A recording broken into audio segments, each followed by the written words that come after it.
नमस्कार साथीहरु, तपाईहरु हेर्दै हुनुहुन्छ टेक एनपीएल च्यानल र म पविन्द्र। साथीहरु, द पावर अफ पावरपोइन्ट मा चाहिँ हामीले विभिन्न भिडियोहरु हेरिसक्यौं। हामीले चाहिँ फोटोहरुलाई कसरी इन्सर्ट गर्ने र हामीले चाहिँ त्यसमा भएको विभिन्न ट्याग्सहरुलाई फोटोलाई कसरी फर्मेट गर्ने र विभिन्न भिडियोहरु हेरिसक्यौं भनेपछि आज हामीले कुरा गर्ने छौं स्मार्ट ग्राफिक्सको। हामीले कुरा गर्ने छौं स्मार्ट सेफ ग्राफिक्स भनिन्छ, जुन स्मार्ट ग्राफिक्स कुरा गर्ने छौं र स्मार्ट ग्राफिक्सको मतलबले गर्दाखेरि हामीले विभिन्न चाहिँ डिजाइनहरु सजिलो तरिकाले छिटो तरिकाले कसरी बनाउने त्यो पनि हाम्रो PowerPoint मा। So without delay, let's begin.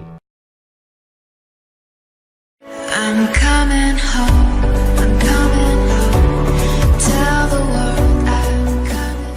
र साथीहरु, सुरु गर्नुभन्दा पहिला मेरो एउटा सानो अनुरोध छ। यदि तपाईहरुले अहिलेसम्म पनि टेक एनपीएल च्यानललाई सब्स्क्राइब गर्नुभएको छैन भने चाहिँ कृपया त्यो रातो बटनमा सब्स्क्राइब लेखिरहेको हुन्छ र सब्स्क्राइब गरिदिनु होला र सब्स्क्राइब गरिसकेपछि त्यो बेल आइकनलाई क्लिक गर्न चाहिँ नभुल्नु होला, किनभनेपछि हामीले विभिन्न टेक्नोलोजी सम्बन्धी नयाँ र नौलो भिडियोहरु दैनिक रूपमा अपलोड गर्छौं र तपाईले सजिलो तरिकाले हाम्रो भिडियो सबैभन्दा पहिला हेर्न सक्नुहुनेछ।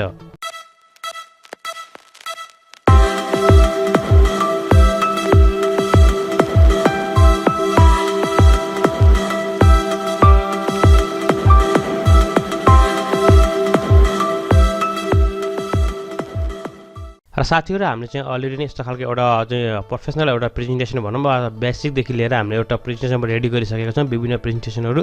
यदि तपाईहरुले त्यो भिडियो हेर्नुभएको छैन भनेपछि यसको चाहिँ फुल प्लेलिस्ट छ, तपाईले त्यो भिडियो हेर्नु होला। र हामीले त्यसमा चाहिँ विभिन्न चीजहरु सिक्यौं, ट्याग्सहरुलाई कसरी यस्तो गर्ने, अब यो फोटोलाई हामीले चाहिँ यस्तो कसरी बनाउने, अनि हाम्रो चाहिँ लोगोहरु भयो कसरी बनाउने, विभिन्नहरु हामीले त्यहाँ हेरेका छौं भनेपछि आज हामीले हेर्ने चाहिँ एउटा स्मार्ट ग्राफिक्सको मतलबले गर्दाखेरि एउटा प्रोफेसनल ग्राफिक्सहरु या डिजाइनहरु हामीले कसरी गर्ने भन्ने बारेमा। साथीहरु, त्यसको लागि हामीलाई सबैभन्दा पहिला इन्सर्ट ट्याबमा जानुपर्ने हुन्छ, जुन हाम्रो रिबन बारमा जुन इन्सर्ट ट्याब हुन्छ त्यो। साथीहरु, अहिले तपाईहरुलाई चाहिँ धेरै कुराहरु ज्ञान भइसकेको होला।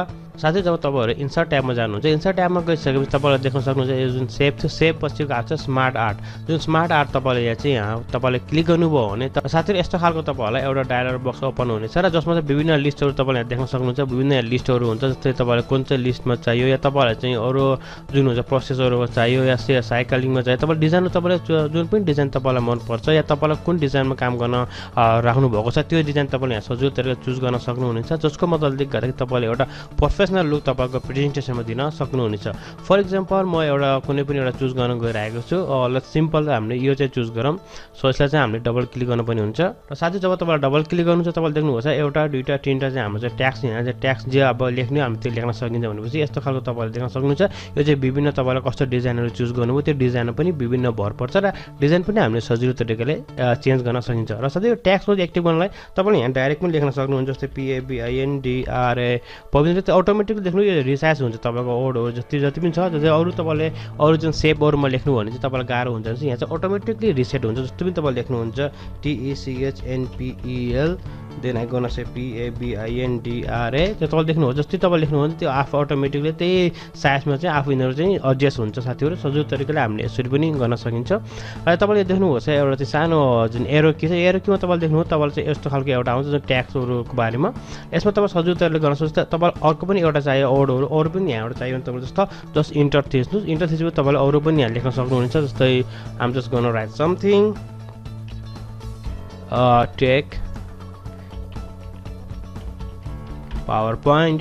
तपाईले देख्नुहुन्छ साथै यस्तो चाहिँ विभिन्न आउँदै हुन्छ, जति पनि तपाईले एड गर्न सक्नुहुन्छ। र साथीहरु, साथसाथ तपाईहरु यदि नचाहेको खण्डमा तपाईलाई सजिलो तरिकाले ब्याक स्पेस तपाईले थिचेर पनि यसलाई डिलिट गर्न सक्नुहुनेछ। तपाईले डिलिट गर्नुभयो भने यो सजिलो तरिकाले डिलिट हुन्छ। या जस्तो तपाईले यसलाई डिलिट गर्नुस् या तपाईले सिधै ब्याक स्पेस हानेपछि यसलाई डिलिट गर्नुभयो भने सजिलो तरिकाले तपाईले यसलाई डिलिट पनि गर्न सक्नुहुनेछ। र साथीहरु, यसको त जुन पनि तपाईले चाहिँ यदि चेन्ज गर्न चाहनुहुन्छ भनेपछि तपाईले सजिलो तरिकाले आफ्नो फर्मेट जुन हुन्छ डिजाइनमा तपाईले जान सक्नुहुनेछ। डिजाइनमा तपाईले जानु भयो भने डिजाइन तपाईले यहाँ देख्नुहुन्छ कलरहरु तपाईले यहाँ सजिलो तरिकाले अरु कलर पनि चुज गर्न सक्नुहुन्छ। डिफरेन्ट कलरमा चाहिँ कलरफुलमा तपाईले चाहिन्छ भने तपाईले यहाँ सिलेक्ट गर्नुहुन्छ, जुन चाहिँ डिफरेन्ट कलरफुलमा आएको छ अहिले तपाईले देख्नुहुन्छ साथीहरु। त्यसैगरी तपाईहरु चाहिँ फर्मेट बारमा जानु भने त विभिन्न कलरहरु देख्न सक्नुहुन्छ। विभिन्न तरिकाले यहाँबाट तपाईले आफ्नो कलरहरु चेन्ज गर्न सक्नुहुनेछ। त्यसैगरी तपाईहरु चाहिँ यसको जुन शेपहरु पनि तपाईले चेन्ज गर्न सक्नुहुन्छ, जुन डिफरेन्ट शेपमा जान्छ। या यदि फोटो तपाईले राख्न चाहनुहुन्छ देख्नु साथै कति राम्रो तरिकाको यहाँ आएको छ। तपाईले सजिलो तरिकाले ब्याक एन्डमा तपाईले आफ्नो फोटोहरु पनि राख्न सक्नुहुनेछ, जुन चाहिँ यो अटोमेटिकली रिसाइज हुन्छ। यस्तो एकदम राम्रो तरिकाले आफ्नो तपाईँको प्रेजेन्टेसनलाई एकदमै राम्रो लुक दिनेछ। साथसाथ तपाईँलाई देख्नुहुन्छ जस्तो पनि तपाईँ डिजाइनहरू चाहियो तपाईँलाई सजिलो तरिकाले यसरी चाहिँ दिन सक्नुहुन्छ। जस्तै यो लिङ्क टु यो लिङ्क टु यो लिङ्क टु यो त्यो चाहिँ कस्तो हुन्छ तपाईँहरूले चाहिँ कस्तो खालको डिजाइन बनाउनुहुन्छ त्यसमा पनि भर पर्छ। जस्तै तपाईँले यहाँ चाहिँ ड्रप डाउन मेनुमा हेर्नु तपाईँले एकदम विभिन्न देख्नुहुन्छ यहाँ एकदमै धेरै तपाईँले देख्न सक्नुहुन्छ जुनको मद्दतले गरी तपाईँले एकदमै प्रोफेसनल तरिकाले आफूलाई चाहिएको छ या कस्तो खालको तपाईँले प्रेजेन्टेसन बनाउनुहुन्छ र तपाईँको प्रेजेन्टेसनलाई एउटा एकदमै युनिक लिड तपाईँले दिन सक्नुहुनेछ साथीहरू। जस्तो तपाईँले देख्नुभएको छ अहिले डिफ्रेन्ट लुक आएको छ जस्तै खालको तपाईँले विभिन्न लुकहरू दिन सक्नुहुनेछ। र साथै त्यसैले तपाईँहरू चाहिँ यदि चाहिँ यसमा जानुभयो भने चाहिँ तपाईँले यहाँ रिसेट पनि ग्राफिक्स गर्न सक्नुहुनेछ। अब म तपाईँलाई देखाउन गइरहेको छु। जस्तो तपाईँले यहाँ चाहिँ रिसेट ग्राफिक्स दिनुहुन्छ तपाईँले यदि रिसेट गर्नुभयो भने तपाईँले चाहिँ यसको कलरहरू सबै तपाईँले सजिलो तर यहाँ रिसेट पनि गर्न सक्नुहुनेछ। जस्तो यसको कलरहरू रिसेट भइसक्यो र तपाईँसँग रिसेट गर्नुभयो भने त्यो जुन कलर पहिलाको थियो त्यो ओरिजिनल कलरमा आउनेछ साथीहरू। तपाईँले देख्न सक्नुभएको छ यहाँ डिफ्रेन्ट तरिका या ओरिजिनल कलरमा आइसकेको छ। त्यसै गरी तपाईँहरू चाहिँ यदि कर्नरमा जानुहुन्छ जस्तो कर्नरमा तपाईँले देख्न सक्नुहुन्छ म देखाउन गइरहेको छु। जस्तो तपाईँले कन्भर्ट छ तपाईँले क्लिक गर्नुभयो भने तपाईँ डाइरेक्टली तपाईँले ट्याक्सलाई मात्र पनि निकाल्न सक्नुहुनेछ। जस्तो तपाईँले कन्भर्ट गर्नुहोस् र तपाईँलाई म देखाउन गइरहेको छु जस्तो पविन्द्र टेकएनपेल थापा या पविन्द्र भनेर आइसक्यो। यस्तो चाहिँ डिफ्रेन्ट तरिकाले चाहिँ यसको ट्याक्स मात्र आउँछ भने चाहिँ तपाईँले सजिलो तरिका यदि तपाईँहरू चाहिँ जानुभयो डिजाइनमा जानुभयो भने यसलाई सजिलो तरिकाले यसलाई पनि चेन्ज गर्न सक्नुहुनेछ। र साथै यसै गरी तपाईँहरू चाहिँ डिजाइनमा जानु त विभिन्न चिजहरू त डाइरेक्ट गर्न साथै यसै गरी तपाईँलाई एड सेप छ जस्तै तपाईँले अरू सेपहरू पनि यहाँ चाहिँ एड गर्न सक्नुहुन्छ। चाहिँ तपाईँले चाहिँ अब बुलेटहरू तपाईँलाई चाहिएको भने त्यसमा अन्डर बुलेटहरू पनि युज गर्न सक्नुहुन्छ। त्यसै गरी तपाईँहरूले ट्याक्स प्यानल पनि यहाँबाट पनि सजिलो तरिकाले युज गर्न सक्नुहुन्छ जुन चाहिँ ट्याक्स प्यानल तपाईँले यहाँबाट क्लिकबाट पनि सजिलो तरिकाले युज गर्न सक्नुहुनेछ। साथीहरू आजलाई यति नै। मलाई आशा छ तपाईँहरूलाई आजको यो भिडियो मन पर्यो होला। यदि यो भिडियो मन परेको खण्डमा या तपाईँहरूलाई यो भिडियो सम्बन्धी कुनै पनि सल्लाह या सुझाव छ भने कृपया हाम्रो कमेन्ट सेक्सनमा कमेन्ट गर्न चाहिँ नभुल्नु होला। र साथीहरू यदि तपाईँहरूमध्ये कुनै साथीहरू हाम्रो च्यानलमा नयाँ आउनुभएको छन् कृपया हाम्रो च्यानल सब्सक्राइब गरी त्यो बेल आइकनलाई क्लिक गर्न पनि नभुल्नु होला। किनभनेपछि हाम्रो दैनिक रूपमा माइक्रोसफ्ट सम्बन्धी फुल भिडियो ट्युटोरियलको साथसाथ तपाईँहरूलाई मोबाइल सम्बन्धी कम्प्युटर टेक्नोलोजी सम्बन्धी र फ्री सफ्टवेयरको रिभ्यू लिएर तपाईँसँग प्रस्तुत हुनेछौँ।